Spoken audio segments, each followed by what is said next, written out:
Саламатсыздар ма? Бүгін міне біз мына тұрған түлектердің барлығы резидентураға түсуге тест тапсырған студенттер. Бұлардың барлығы өзінің арыз-шағымдарымен келіп отыр. Бұл жерде бізге беріліп отқан сұрақтардың барлығы ВОП дәрежесінен жоғары сұрақтар келді. Және де ол жерде келген мамандықтардың барлығы сайттан алынған сұрақтарға ешқайсысы сай келмейді.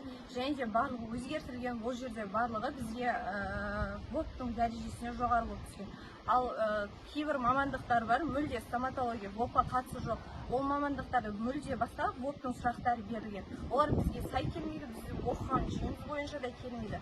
Бұлар тапсырып отқан студенттердің барлығы өздерінің білікті мамандар ретінде, кейбіреулер жұмыс істеген стаждары бар. Олардың өздеріне де қиын болып жатыр. Осы бойынша шаралар қолдануларыңызды сұраймын.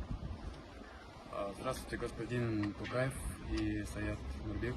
При всем уважении к вам хотим обратиться, решить проблему о несправедливого поступка Международного казахско-турецкого университета города Туркестан.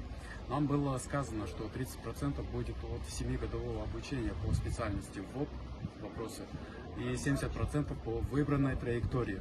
Но по данным меркам 11.08.23 года после сдачи экзаменов на вступительные на резидентуру тестовые вопросы не соответствуют по требованиям. Талапкер Еду КИЗ, там было выставлено тематические вопросы касательно по определенной траектории.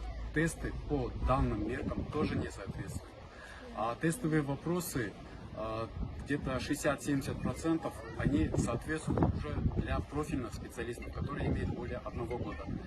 Хотим обратить внимание по данному вопросу и решить данной ситуации. Biz qarzimiz